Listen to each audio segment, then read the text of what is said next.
কাছে কিংবা দূরে, দেশ কিংবা প্রবাসে, যে যেখান থেকে আমার ভিডিও দেখছেন সবাইকে সুস্বাগতম। আজকে কিন্তু আমার দাদা জব্বার মণ্ডল তিনি কিন্তু দুনিয়া থেকে বিদায় নিয়েছেন।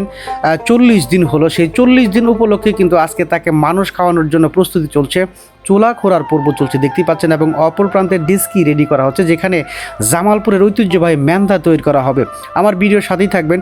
গরুর মাংস রেডি করা হচ্ছে, এবং এই চুলায় যে প্রথম আগুন দিচ্ছেন অর্থাৎ একজন মুরব্বী, সেই মরহুমের যিনি মারা গেছেন তার বড় ভাই আবল মণ্ডল সাহেব, তিনি কিন্তু চুলায় আগুন দিচ্ছেন, কারণ সে হলো মুরব্বী। এখানে চল্লিশা করতে গেলে প্রথমত আগুন দেওয়ার জন্য প্রথম যে আগুনটা জ্বালাই দেয় সেটা কিন্তু আসলে মুরব্বী সম্ভবত বেশি দিয়ে থাকে। এইভাবেই যারা কর্মী রয়েছে তাদের কিন্তু ডাল ভাতের আয়োজন করা হয়েছে, এবং অপর প্রান্তে কিন্তু রান্নার কার্য চালু আছে দেখতেই পাচ্ছেন। একেবারে অসাধারণ কিন্তু আজকের সেই পিঠালি, যাকে বলা হয় জামালপুরের ভাষায় পিঠালি এবং ম্যান্দা, সেই ম্যান্দা কিন্তু আসলে প্রস্তুত করা হচ্ছে।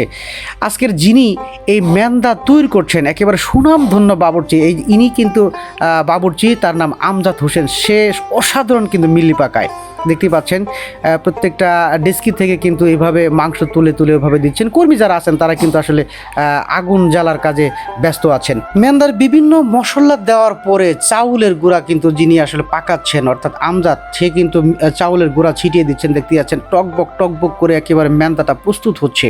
এরকমভাবে চাউলের গুঁড়া দেওয়ার শেষে আপনার ম্যান্দা দেখেন এইভাবে ফুটতে থাকে। যখন টকবক টকবক করে ফুটবে তখন কিন্তু ম্যান্দাটা প্রস্তুত।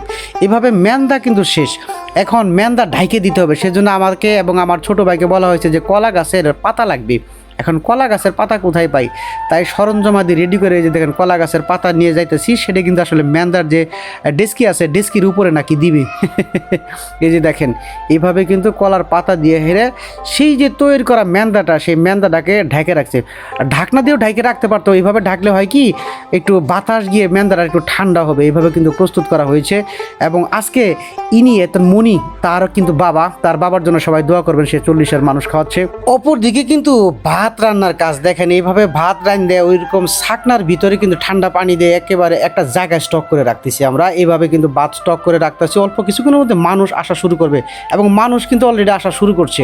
আপনাদের একটা কথা জানিয়ে রাখি, জামালপুরের এই ঐতিহ্যবাহী ম্যান্দা ভাত, ম্যান্দা বা যাকে বলা হয় পিঠেলি ভাত, এটি খাওয়ার জন্য মনে করেন যে হাইলে হাল ছাড়ে, জাইলে জাল ছাড়ে। আপনি যদি দাওয়াত করেন 300 জন, তাহলে সেখানে মানুষ প্রায় হয়ে যায় 600 থেকে 700 জন।